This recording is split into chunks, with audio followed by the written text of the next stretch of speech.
Hey everyone, welcome back. Hope you're having a fantastic day so far.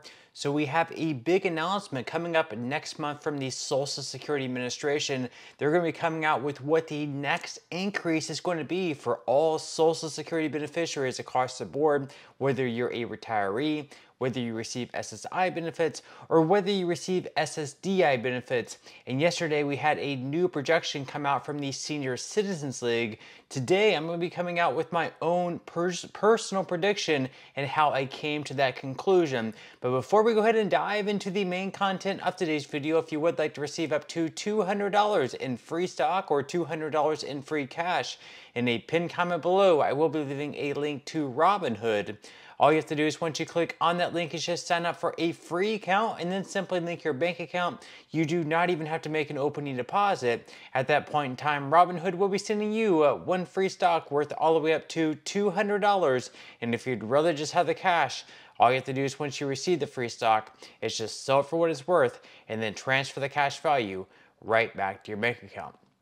Okay, so before diving into the cost of living adjustment increase for all Social Security beneficiaries and what my own personal projection is and how I came to that, and of course what that would mean for you, dollar value and everything like that, we are going to be going over some Social Security reform because as we all know, within the next decade or so, unfortunately, if nothing is done by Congress to either make it so more money is flowing into the trust fund or less money is leaving the trust fund, there is going to be a cut across the board for everyone of up to 26%, which is really quite substantial. Now, Republicans, lawmakers have their own ideas, Democrat lawmakers have their own ideas. However, there are a few ideas where it kind of become intertwined. It could actually be considered bipartisan, at least among people who actually vote, Republican voters and Democratic voters. So we are going to be going over this article here by News Nation that says voters across the country agree on these Social Security fixes. Some of these might actually surprise you. So the first one, of course, is the payroll tax. So a new survey by the University of Maryland's Program for Public Consultation shows that most Americans agree on some proposals to increase revenues and cut costs. And across 6 swing states, 86 to 89% of respondents support subjecting all wages over $400,000 to the payroll tax. The poll found that change would eliminate 60% of the shortfall, the report said. Nationally, 87% were in favor of the idea, including 86% of Republicans and 89% of Democrats. That is very close. Today, the payroll tax only applies to wages up to $168,600. So basically, if you're a worker and you earn $168,600 per year, your tax on each paycheck that you receive 6.2%, and then your employer matches the other 6.2%. However, if you're like, let's say Taylor Swift, for instance, who's earning millions of dollars every single year, she's only paying into the Social Security Trust Fund on the first $168,600 that she earns. Anything above that, she is no longer paying any additional tax into the Social Security Trust Fund. So the argument here, in this case, Taylor Swift would pay the 6.2, I guess in her case, she'd be paying the entire 12.4% since she works for herself. She has like her own business, I guess you would say. So she would pay the 12.4% on the first $168,600 that she earns.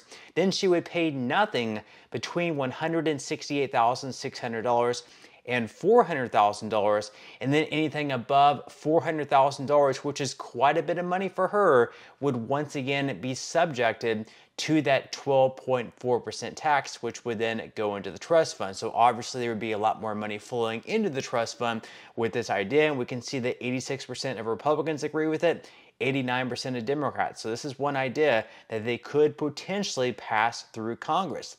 Now, the article goes on to say that a majority of Republicans at 87% and Democrats also at 87% surveyed also supported gradually raising the payroll tax rate from the current level of 6.2% to 6.5% by 2030. So once again, right now, if you're an employee, you pay 6.2%. Your employer matches the other 6.2%. That's 12.4% in total. And we both have Republicans and Democrats agreeing with the idea to boost that up to 6.5% 10% for the employee, 6.5% for the employer.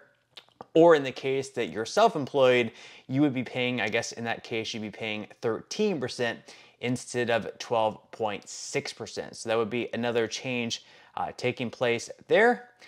They also go on to say that meanwhile, Republicans have been less forthright about their Social Security plan, but the survey suggests 2 benefit reductions may be politically palatable. So they say that nationally, most Republicans at 92% and Democrats at 93% supported reducing benefits for the top 20% of income earners. So for those folks who are receiving a lot for their Social Security benefit, close to the max because they also received a lot of money during their working career, we have both Republican and Democratic voters saying perhaps because they probably already have a lot of other assets, such as their retirement accounts are probably pretty high up there and other assets are pretty high, that perhaps they don't need these big Social Security checks of close to $5,000. So maybe we could reduce these Social Security checks for the high earners. That way we can save more money from leaving the trust fund is basically the idea there. Now, they go on to say that respondents were also given the option of gradually raising the retirement age, which is currently at 67. The poll found that 89% of respondents supported raising the retirement age to 68 by 2033. And Stephen Cole, who heads the PPC at the University of Maryland, said the poll shows Americans on both sides of the aisle are measured and thoughtful when given the full Social Security picture. So that's another idea there, is raising the full retirement age from 67 up to 68. There are some ideas to lift this up to actually 69 or 70. Some people are saying obviously this would be unfair, that this would be a cut, but something also needs to be done. Now, moving on to our main story of today's video. Of course, yesterday the Senior Citizens League put out their own personal projection of what the next cost of living adjustment is going to be for all Social Security beneficiaries. As you can see there up on the screen, they say with 1 month left, COLA for 2025 forecast is at 2.5%. Right now, I'm going to be giving my own personal prediction, which has, lately been in line right with the Senior Citizens League, but I'm going to be going over what I am thinking it is going to be. Let's go ahead and dive right into it. So you can see the release calendar up there on the screen. Of course, yesterday on September 11th, we saw the inflation data came out, and then next month we're going to have another month that's going to be extremely important for the data. On October 10th, that's going to be giving us the September inflation data, and then at that point in time, we'll have the third quarter data of this year in 2024, which we will then be able to compare to the third quarter data of last year, and whatever that has increased by is what the cost of living adjustment is going to be looking like. So you can see another chart up there on the screen. This is just the CPIW, so you can see the highlighted numbers for 2023. So we had 299.899, 301.551, and 302.257. And then so far this year in 2024, we have 308.501. That's under July.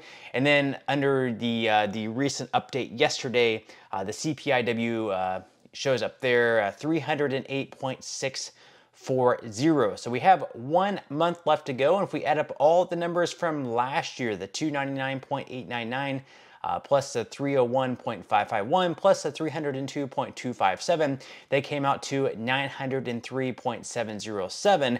And so far with the two numbers that we have this year added up, we have 617.141. So basically we have a couple of different scenarios that could possibly take place. If we don't see any inflation whatsoever take place in the month of September, then in that case, we're going to have a repeated CPIW number of 308.640, which in that case, the cost of living adjustment will be 2.4% for 2025. So basically, that's probably the worst case scenario at 2.4%. However, if 0.02% inflation takes place in the month of September, which would be an annualized inflation of 2.4%, which is pretty realistic, I would say, then in that case, the CPIW for September will be 309.257, which in that case will result in a cost of living adjustment of 2.5%. So a much more realistic number for the COLA will be 2.5%, at least in my opinion. So once again, it is going to align right with what the Senior Citizens League is saying. Now again, what exactly would that mean if you receive Social Security benefits in 2025? Well, it's really going to come down to what you're currently receiving, plus other factors such as what what the Medicare Part B premium is going to increase by.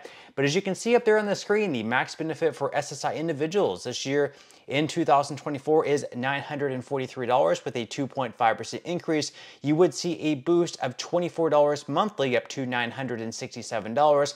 As far as retirees go this year, the monthly benefit on average is $1,907 with a 2.5% increase. That would be a $48 per month increase up to $1,955. And then as far as all disabled workers, this year on average, the benefit is $1,537 with a 2.5% increase. That would be a $38 per month increase up to $1,575.